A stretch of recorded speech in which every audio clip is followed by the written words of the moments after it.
ধন্যবাদ। আমার কথা হলো যে আমি যদি দূষণ দিয়ে আগে আসি, আপনাদের কথায় আপনারা একটা কথা বলেছেন যে পেপার মিলের বর্জ্য। কোনো কারখানার বর্জ্যের একটা পানি এদিকে আসে না। কারণ আমি 22 কোটি টাকা দিয়ে পেপার মিল 3টা পেপার মিলের জন্য ইটিপি করেছি।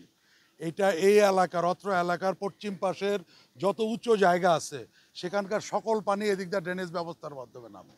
সুতরাং এখানে দূষণ হওয়ার যদি কোনো উপায় থাকে, আপনারা যদি ড্রেনেজ করে দেন ডাইরেক্ট উপর থেকে, যদি গভর্নমেন্ট থেকে ড্রেনেজ করে দেয়, তাহলে হয়তো এই দূষণ থাকবে না। কিন্তু আমাদের যেই সৃষ্ট কারখানা, সেই সৃষ্ট কারখানা পরিবেশের মাধ্যমে 22 কোটি টাকা প্ল্যান পাস করে জিরো টলারেন্সিতে আমরা আমাদের ইটিপি করেছি।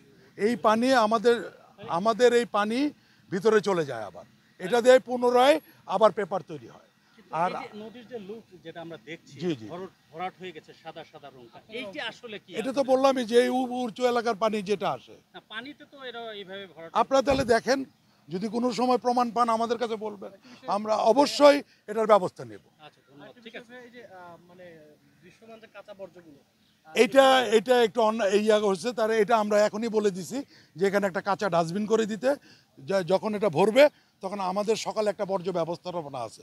প্রত্যেক পুরো টিএমএসএস এর যতগুলি প্রজেক্ট আছে তারা বস্তায় ভরে এই বর্জ্যগুলি এক জায়গায় ফালায়, যেখানে ফালানের এইখান থেকেও আগামী দিনে এটা করবে, এটা থাকবে না। এই যে জেলা প্রশাসনের কর্মকর্তারা যেটা বলছেন যে ভূমি দখল সরকারি দখল না, এটা মামলা চলমান ছিল, এখনো মামলা চলমান, এখনো মামলা আমরা ডিসপুট দিয়ে রেখেছি। আপনি জানেন ভূমির মামলা উনি বলতেই পারে, উনি ওনার জায়গা থেকে বলছে। এই যে প্লিজ ভূমির যিনি এই যে ভূমির যিনি কর্মকর্তা, যিনি এটা পরিচালনা করেন, উনি কথা বলছেন। আমার নাম সরোয়ার মোহাম্মদ, আমি টিএমএসএস এর ডিডি উপনির্বাহী পরিচালক কোম্পানি এবং বিসিএল এর রিজিওনাল ম্যানেজিং ডিরেক্টর। ধন্যবাদ। আমরা একটু ভূমি কর্মকর্তার সাথে কথা বলবো। যে ভাই আপনি একটু বলবেন যে এই যে স্যার যে কথাটা বললেন যে অবৈধ দখলে এখন আপনারা আছেন। ধন্যবাদ, এবং জেলা প্রশাসক মহোদয়কে ধন্যবাদ, তিনি এখানে এসেছেন, পরিদর্শন করেছেন।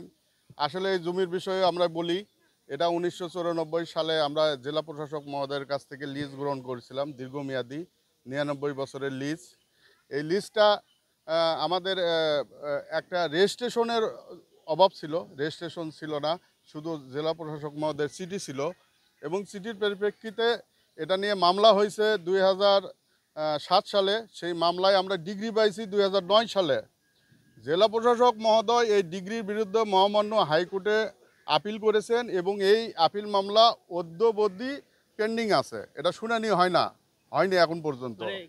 দ্বিতীয়ত আমাদের না, এটা জেলা প্রশাসক মহোদয় আপিল করছেন, সুতরাং তারা শুনানি ব্যবস্থা করবেন, এটা তো জেলা প্রশাসক মহোদয়ের বিষয়। কারণ আমরা তো ডিগ্রি পাইছি, আমাদের রায় অদ্যাবধি বহাল আছে।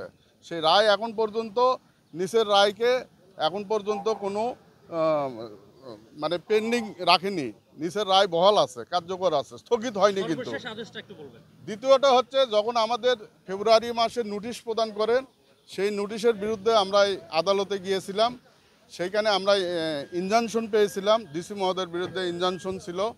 সেই ইনজাংশন পরবর্তীতে শুনানিতে ভ্যাকেট হয়েছে, সেটা আমরা আপিল করেছি, সেটা অদ্যাবধি আপনার জেলা জজ মহোদয়ের কাছে পেন্ডিং আছে শুনানির জন্য।